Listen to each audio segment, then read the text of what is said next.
আমার বাংলাদেশে 92% মানুষ মুসলমান, ঠিক না? দেখেন বাংলাদেশের ধর্মীয় সম্প্রীতি যেই পরিমাণে আছে, আপনি ভারতে দেখেন, ভারতে হিন্দু ধর্ম শক্তিশালী। প্রত্যেক বছরের শুরুতে মাঝে শেষে খালি মুসলমানদের উপর নির্যাতনের খবর আসে কি আসে না? কাশ্মীরে, গুজরাটে, দিল্লিতে, আসামে নানা কারণে, নানা সামান্য অজুহাতে পাথর দিয়ে পিটিয়ে পিটিয়ে ভারতে মুসলমানদেরকে হত্যা করা হয় কি হয় না? আমাদের বাংলাদেশ মুসলমান সংখ্যাগরিষ্ঠ, কিন্তু বাংলাদেশে কোনো সাম্প্রদায়িক দাঙ্গা নাই। যেগুলা হয় এগুলা রাজনৈতিক খেলা। এগুলা কিসের খেলা? আমাদের সিলেটের সাথে হয়েছিল রাজনৈতিক খেলা, রামুতে হয়েছিল রাজনৈতিক খেলা। কারণ বাংলাদেশের আলেমরা বাংলাদেশের মানুষদেরকে সঠিক পিওর দিন শেখান। বাংলাদেশের আলেমরা বাংলাদেশের মানুষকে সঠিক ইসলামের মেসেজ দেন। ইহুদিরা যেমন তাদের ধর্ম পালন করে, হিন্দুরা যেমন তাদের ধর্ম পালন করে, বৌদ্ধরা যেমন তাদের ধর্ম পালন করে, খ্রিস্টানরা যেমন ধর্ম পালন করে, তারা তাদের ধর্ম পালন করবে। তাদের ধর্ম পালন করতে আমরা বাধা দিব। বাংলাদেশের সরকার আছে, সরকার তাদের করার ক্ষমতা দিবে, তাদের নিরাপত্তাও দিবে, কিন্তু এটার অর্থ এই না আপনি মাঝে মধ্যে গিয়া নাচবেন নাকি। যেহেতু ধর্মীয় সম্প্রীতি, সুতরাং এক কাজ করি, আমি দুর্গাপূজায় গিয়ে কিছুক্ষণ নাচানাচি করে আসি, যাওয়া হারাম, যাওয়া। কিন্তু তারা করবে, তাদের নিরাপত্তা দিবে সরকার। এই জন্য দেখেন বাংলাদেশের সবচেয়ে বড় মাদ্রাসা উম্মুল মাদারিস হাটহাজারী মাদ্রাসার মসজিদের পাশেই মিনার। এত আন্দোলন সংগ্রাম হয়, কোন ছাত্র কখনো মন্দিরে একটা ইটও মারে, এটা আমার ধর্ম শিখায় নাই। দেখেন ভারত উপমহাদেশ মুসলমানরা শাসন করেছে 750 বছর। কত বছর? মুসলমানরা যদি বছরে একটা করে মন্দির ভাঙতো, যেমন তারা আমাদের যেমন বাবরি মসজিদ ভাঙছে, মুসলমানরা যদি বছরে করে একটা মন্দির ভাঙতো, ভারত একটাও থাকতো? প্রতিদিন যদি একজনকে জোরপূর্বক মুসলমান বানাইতো, একজনও থাকতো? একজন থাকতো না। স্বাভাবিক। ইসলাম কাউকে জোরপূর্বক ধর্মান্তরিত করে। আমার কাজ দাওয়াত দেওয়া। ইয়া আইয়ুহান নাস কুলু লা ইলাহা ইল্লাল্লাহ। আমি তোমাকে বলবো তোমার রব আল্লাহ, আমি তোমাকে বলবো তোমার খালিক আল্লাহ, আমি তোমাকে বলবো তোমার মালিক আল্লাহ, আমি তোমাকে বলবো জমিনে ইবাদত করবা একমাত্র আল্লাহ। মানলে জান্নাতি, না মানলে লাকুম দীনুকুম ওয়ালিয়া দিন। তুমি তোমার ধর্ম নিয়ে জাহান্নামে যাও, আমি আমার ধর্ম নিয়ে। বাংলাদেশ ধর্মীয় সম্প্রীতির দেশ। কিছু নাস্তিক, চিহ্নিত কিছু মুরতাদ, এই দেশের চিহ্নিত কিছু শয়তান, এই শয়তানদের লিডারের নাম জাফর ইকবাল। এরা আমাদের বাংলাদেশের সব মানুষকে, বাংলাদেশের ভিতর সাম্প্রদায়িক দাঙ্গা তৈরি করা, বাংলাদেশের ভিতর সাম্প্রদায়িক সম্প্রীতি যেটা নষ্ট করা পায়তারা করতেছে।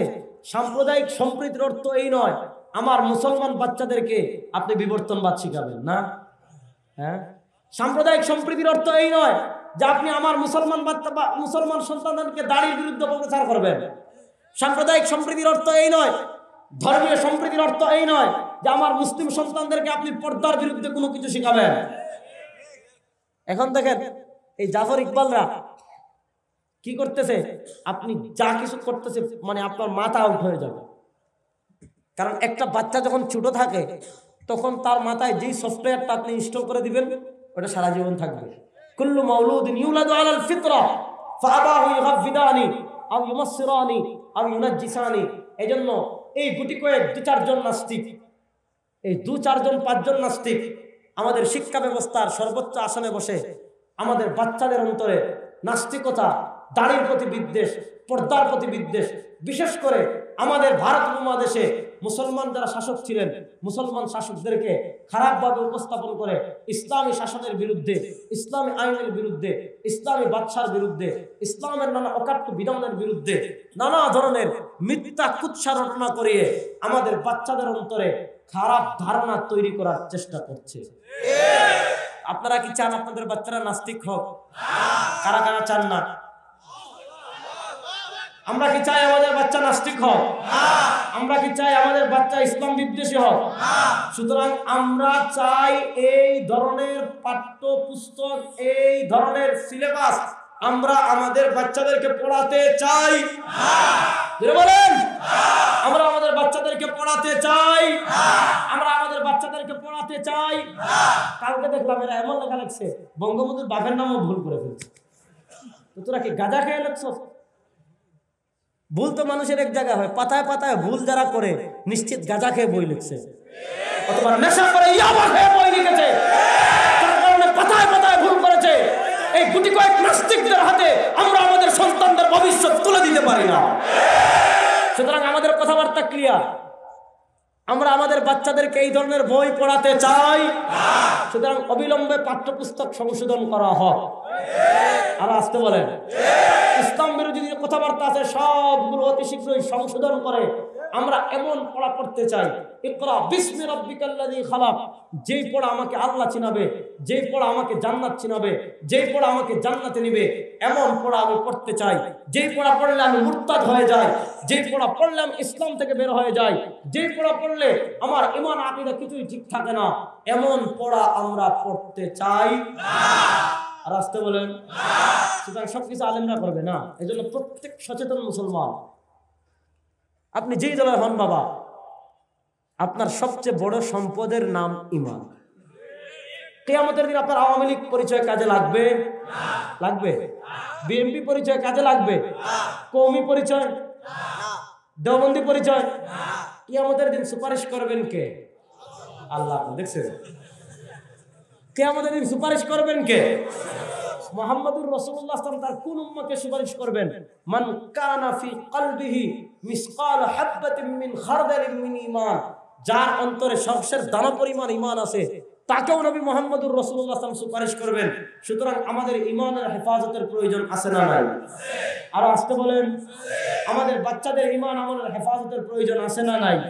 আল্লাহ রাব্বুল আলামিন সব ধরনের শিরক, কুফর, ঈমান বিধ্বংসী যতগুলো বিষয় আছে আমাদের নিজেদেরকে বাঁচানোর যেমন প্রয়োজন, এজন্য আপনি যেই দলের হন না কেন বাবা, আপনি আওয়ামী লীগের হন, বিএনপির হন, জাতীয় পার্টির হন, যেই দলের হন না কেন, আপনার সন্তানের ভবিষ্যৎ রক্ষা করার জন্য আপনার সন্তানকে ঈমান শিখাবেন না, দিন শিখাবেন না, কিয়ামতের দিন বলবে রব্বানা আরিনাল লাযাইনি আযাল্লানা মিনাল জিন্নি ওয়াল ইনসি নাজআলহুমা তাহতা আকদামিনা লিয়াকুনা মিনাল আসফালিন।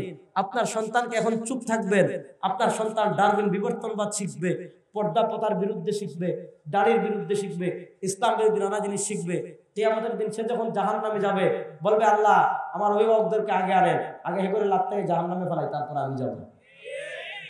এজন্য ফিতনার সময় চলে আসছে ভাইজান। আমি একটা কথা বলি শুনেন, কোন দেশে যদি ইসলামী তালিম থাকে আর কোন দেশে যদি ইসলামী সাকাফা সংস্কৃতি থাকে, ইসলামের শিক্ষা আর ইসলামের সংস্কৃতি যদি কোনো সমাজে থাকে, ওই সমাজে আপনি যত জুলুম করেন, যত অত্যাচার করেন, যা কিছু করে, ওই সমাজ থেকে আপনি ইসলামকে বিদায় করতে পারবেন? বলেন আপনি ইসলামকে বিদায় করতে পারবেন? ব্রিটিশরা 250 বছর জুলুম করেছে, 250 বছর। ব্রিটিশের জুলুম কেমন জানেন? 80 রানে মালটা পড়ে। ব্রিটিশের জুলুম জানতে চান? সৈয়দ মিয়ার ওলামায়ে হিন্দ, ওলামায়ে হিন্দ আর উনকা মুজাহাদানা কারনামা, একটা বই আছে উর্দুতে, বড় শানদার উর্দু। ওলামায়ে হিন্দ আর উনকা শান কারনামা, ওলামায়ে হিন্দ আর উনকা মুজাহাদানা কারনামা, আফান আগে ভুল হয়েছে, ওলামায়ে হিন্দ আর উনকা মুজাহাদানা কারনামা, বড় শানদার কিতাব। দেখেন স্পেনে ইসলামী শাসনের পতন, সাথে সাথে ইসলামও খতম। আর ইসলাম আল্লাহ নবীর নাম নেওয়ার মতো স্পেনে কেউ ছিল না।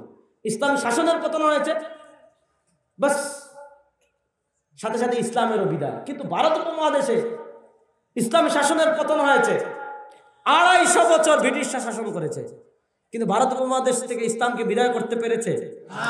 আর আসতে বলেন ভারত উপমহাদেশ থেকে কোরআনকে বিদায় করতে পেরেছে? ভারত উপমহাদেশ থেকে রাসূলুল্লাহ সাল্লাল্লাহু আলাইহি ওয়াসাল্লামের মহব্বত, আজমত, সুন্নাহকে বিদায় করতে পেরেছে? কেন? কারণ হলো আকাবিরে দেওবন্দ ভারত উপমহাদেশের ক্ষমতা হারালেও আকাবিরে দেওবন্দ শত জুলুম সহ্য করে, শত অত্যাচার সহ্য করে আকাবিরে দেওবন্দ এই উপমহাদেশে ইসলামের শিক্ষা এবং ইসলামের তাহজিব তামাদ্দুন বজায় রেখেছিলেন। যেখানে ইসলামের শিক্ষা থাকবে, যেখানে ইসলামের তামাদ্দুন থাকবে, সেখান থেকে ইসলামকে বিদায় করা যাবে না। আমাদের দ্বীন ঈমান আমল হেফাজতের প্রয়োজন আছে না নাই?